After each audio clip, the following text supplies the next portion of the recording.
खुलुमबाय। बे साननैसोआव UPPL, BJP आरो GSP सरकार दानाय समायखिरा लानाय बे हाबाफारिया जोबलांनायनि उनाव माखासे गोदान राजखान्थियारि सरसाफोर जोंनि गेजेराव फैनायखौ नुनो मोनदों। आरो बेवहाय बिसेसकय BTC नि बारग' चिफ आरो बिथांमोननि माखासे दैदेनगिरिफ्रा माखासे खोथा बुंनायखौ नुनो मोनदों। आरो बावैसो गेजेराव बुंबाय जोङो बेरेखा हान्जानि मासियाव जिरायगोन, बिनि उनाव बुंबाय जों सरकार दागोन, आरो बिनि उनाव बुंबाय जे UPPL जों BPF जों ज' जानानै सरकार सालायनांगो, नांगोबा चिफखौ जोंनो नाङा बायदिसिना खोथाफोरखौ बुंनो हमदों।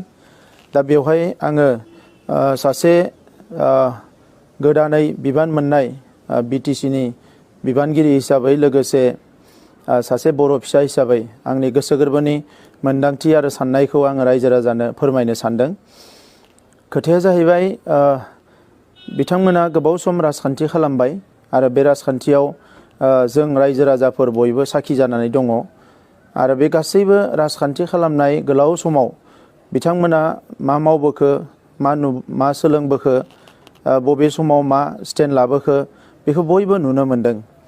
दा दिनैनि समाव बिथाङा जेखौ बुंदों जे नांगौबा चिफखौ नाङा होननानै, दिनैनि राजखान्थिया चिफ एबा डिपुटि चिफखौ लानानै नङा। फार्स्ट आं बुंनो सानो, आङो प्रमद बर' हिसाबै राजखान्थिया आंनि जिउनि थांखि नङामोन, लोगोसे चिफ जानायाबो आंनि थांखि नङा। आं फोथायो आदा गबिन्द बसुमतारी बिथांनियाबो चिफ डिपुटि चिफ जानाया जिउनि थांखि नङामोन, मानोना बिथाङाबो गोलाव समनि सासे रिभलिउसनारिमोन आरो आंबो गुसुं समावब्लाबो आङो बर'नि रिभलिउसनाव बाहागो लानो मोनदों। आरो जोङो हारिनि खोथाखौ साननानैनो दान्दिसेबो रावजोंबो कमप्रमाइज खालामाजासे जोङो नांबोदों। जि समाव हारिनि खौसेथिखौ लाबोनांगौमोन बै समाव BPF हान्जाया जोंनि उल्थायै गसंदों। 2005 मायथाइयाव NDBA सिजफायार जाजेननायनिफ्राय 2010 मायथाइ BNC जाजासिम NDBA जोबोद खस्थ'आव थानो गोनां जादों। बिथांमोना गावथारजादों, बिथांमोना बायदिसिना थासारियाव थानो गोनां जादों। BNC दानायनि उनाव दान्दिसे समनि थाखाय एसे स्पेस होदों, नाथाय थेवबो NDBनि जेंनाखौ सुस्रांनो थाखाय BPFनिफ्राय 1%बो जेबो मावाखिसै। जेला इलेक्सन फैयो अब्ला बिथांमोना NDBखौल' नङा बयखौबो बिथांमोना लुबैयो, हास्थायो। थिग बेबायदिनो BNC दानानै 70-80 आफाद हरावनो जोनोम होनानै बै समाव 2010 मायथाइनि बिसायख'थिखौ बिथांमोना बारग'नो हादों आरो बेजोंनो बिथांमोना राजखान्थिखौ खालामबोदों। दा दिनैनि समाव बिथाङा जेखौ बुंनो सानदों कि BJPजों लोगो जानाङा, बायदिसिना जानाङा, बे खोथाफोरखौ बुंदों। नाथाय अलरेडि कंग्रेसजों बिथाङा 15 बोसोर बांसिन समखौनो कंग्रेसजों दङमोन आरो दानि समाव बिथाङा BJPजों दङ बा बिथांमोना BJPजों दंबाय थायो।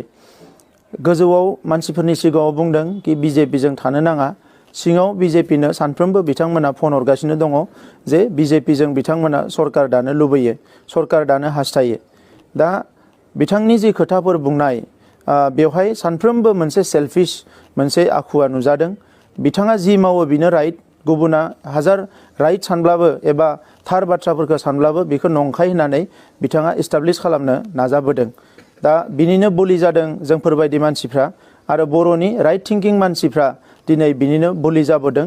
मानोना बिथाङा पावारखौ सानफ्रोमबो मिसइउज खालामबोदों आरो हारिनि खोथा बुङै बुङै बिथाङा पावारखौ सानफ्रोमबो गावनि आखायाव लानानै बेखौ मिसइउज खालामबोदों आरो बिनि गोबां बिदिन्थि जोंनियाव दङ।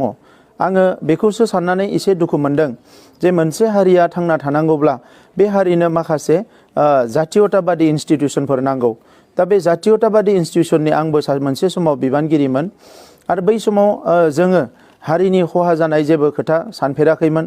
जि क्राइसिसआनो फैया मानो हारिनि खहा जागोनब्ला जों जयै गसंबोदोंमोन। नाथाय माखासे दैदेनगिरिफोरनि आखुखौ नुनानै आङो सोमोनांदों। दा बिथांमोना दा गोबां समाव आं नुदों कि सोरबाया जुदि हरखौ सान होनोबा बिथांमोनाबो सान होननानै बुंफानो नागिरो। आरो दिनै लास्ट मुहूर्तआव मैयानिफ्राय साफा सानै मानसिफ्रा फन खालामनानै बर'जों बर' जानांगौ होननाय खोथाखौ मैयानिफ्राय रायलायदों। नाथाय आं नोंथांमोननो बुंनो सानो जुन मासावनो बिटिसिनि बारग' चिफ बिथांजों जोङो गवायाव रायलायदोंमोन, दिल्लीयाव रायलायदोंमोन। बै समाव गोबां परिबेस दङमोन, नाथाय बै समाव बिथांनि रायलायनाया अनलि पलिटिक्समोन। जोङो लुबैदोंमोन जातीय जेंनाया सुस्रांनांगो, एनडिबिनि गोरोबथाया जानांगो। बे गासैबो खोथाफोरखौ जों लुबैनानै बिथांजों जोबोद मोनसे पजिटिभ गोसो लानानै जों रायलायहैदोंमोन।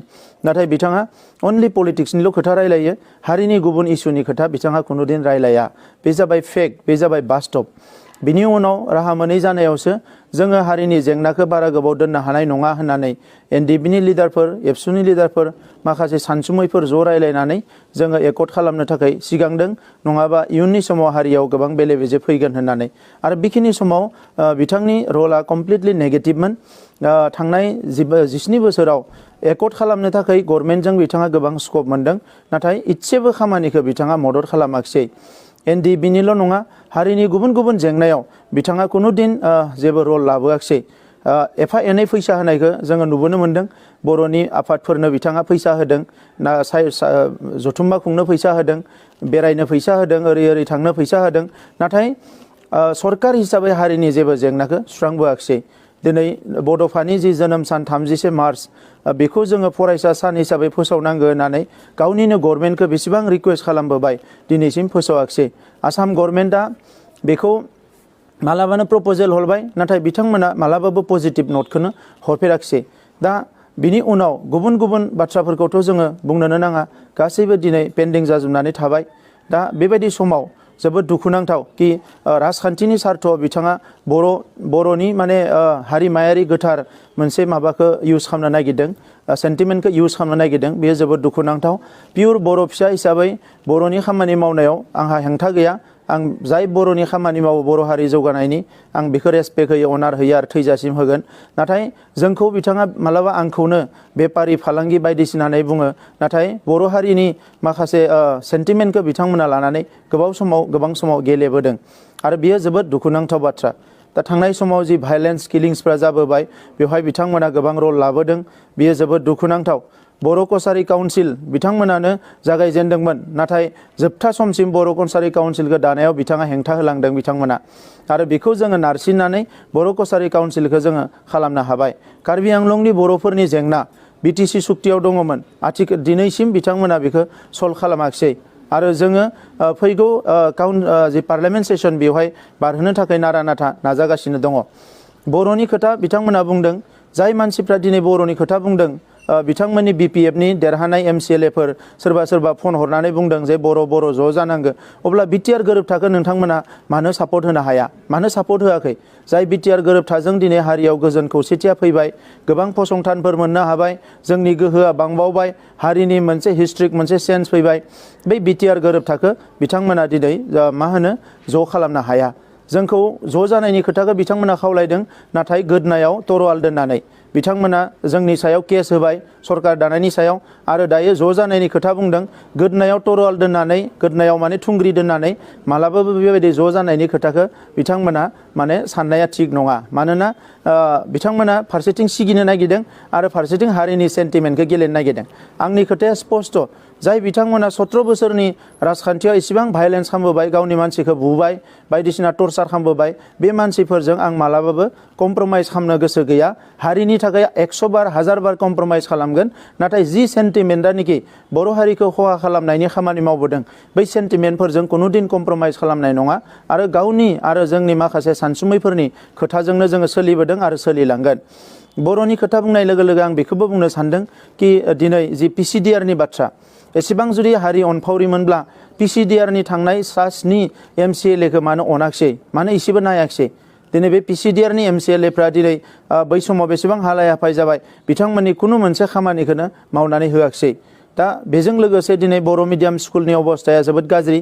बिटिआरनि सिङावनो मोनसे समाव बिथांमोना नाङै मानसिनोबो एनअसि लिरनानै होबाय, एसटिनि थाखाय लेन्ड राइट होनायनि बाथ्रा बिथांमोना बुंबाय, नाथाय उननि समाव मा खालामखो, जोंनि मानसिफोरनो फरेस्टआव थांना थाग्राफोरनो लेन्ड राइटखौ बिथांमोना होआखिसै। दा बेफोरो जोबोद दुखुनांथाव बाथ्रा। फैबाय थानाय समावबो कमप्रमाइज खालामनायनि खोथा गैया मालाबा जुदि बेबायदि अलखद फैयो बेबायदि डेन्जार फैयो अब्ला बेखौ जोङो रायजो राजाफोरनो जोंनो खोन्थाग्रोगोन जोंनो बिनि थाखाय जुजिग्रोगोन मानोना गोबाव सम जोङो मालाबाबो कमप्रमाइज खालामबोआखै इलेक्शननि समाव गोरिब गुन्द्रा आइ आफा रायजो राजाखौ बायलाय फानलाय खालामनानै थाखा फैसाखौ दिनै राननानै खालामबाय दिनै इलेक्शन देरहाखांनायनि उनावबो पाब्लिकनि मेन्डेट लानानै पिपुल्सनि मेन्डेट लानानै जायफोरनिखि जोंनि रिप्रेजेन्टेटिभ जाबाय बिथांमोनखौबो बिथांमोना हर सान बायनो थाखाय नाजागासिनो दङ बहाबा फैसा लानानै कौटि कौटि ठिकादारफोरखौ बाहायदों सोरखौबा बाहायदों दा मानो जोंनि मानसिफोरखौ बेबायदि बायलाय फानलायावल' बिथांमोना इउज खालामनो नागिरो मानो मोनसे हलिस्टिक एप्रोच थानो हाया मानो मोनसे अनार थानो हाया मानो मोनसे अननाय थानो हाया दा बै खोथाफोरखौ लानानै दिनै जोंहा साननो गोनां जादों आरो जायफ्रा दिनै पजिटिभ एप्रोच लानानै खामानि मावगोन बिसोरखौ जों बरायगोन जायफ्रानिकि नेगेटिभ एप्रोच लानानै खामानि मावगोन बेखौ जोङो कुनु दिन बरायनो हानाय नङा दा नंखायनो जि पलिटिक्सखौ बिथांमोना गावनि सेल्फिश इन्टारेस्टनि थाखाय खालामदों बे पलिटिक्सआव जों सापर्ट खालामनो हाया जुदि हारिनि थाखाय गमामायैनो मावनो ओंखारोब्ला बिथांमोनखौ जोङो बरायगोन आरो उननि समाव जोङो हास्थायगोन जे बिथांमोना मोनसे मोजां एप्रोच लानानै गोरोबलायनानै खामानि मावगोन मानोना 17 बोसोरनि जि मोनसे बिटिसि खुंथाय बेखौ 5 दिनावनो आङो हमनो हाबाय जे बेवहाय कुनु सिस्टेम गैया कुनु मोनसे डिपार्टमेन्टआ सिस्टेमजों सोलियाखै कुनु मोनसे खामानिया प्रपारलि टेन्डार जाबोआखै कुनु मोनसे खामानिया जेरैबायदि मावनांगौ बेबायदि मावबोआखै करोड़ करोड़ थाखा बिथांमोना लेफ्ट राइट बरननानै जादों गासैबो सेस खालामजोबनानै सिस्टेमखौनो धंस खालामनानै थांबाय मैयासिम जोङो मिथिनो हादों 2300 करोड़ माने लाइबिलिटिस दङ मोनसे मोनसे डिपार्टमेन्टआव 10% 5% खामानि मावनाय एडमिनिस्ट्रेटिभ एप्रुभेल होनानै गालांदों आरो मैयायै आङो 219 करोड़नि माने बिथांमोननि जि मोनसे लाइबिलिटिस जेरावनोखि कुनु खामानि मावालासिनो एडमिनिस्ट्रेटिभ एप्रुभेल होदों बेखौ आं मैया केन्सेल खालामदों आरो बेजों लोगोसे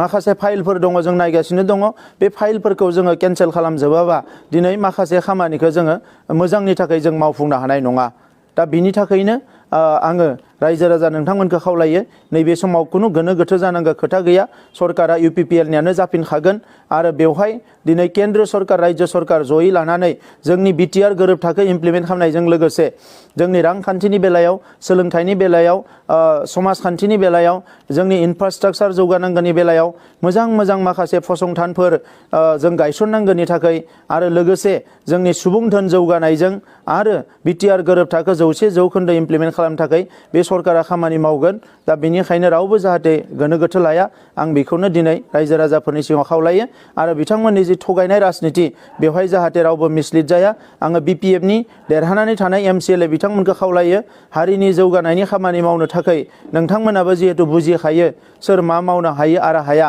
बेनिखायनो नोंथांमोनाबो UPPL जोंनो थाफानांगौ आरो मोनसे फैगौ 5 बोसोराव गोग्गो सरकार दानानै हारि जौगानायनि खामानि मावनायाव मदद खालामनांगौ आं बेखौनो खावलायो गोजोन्थों खुलुमबाय।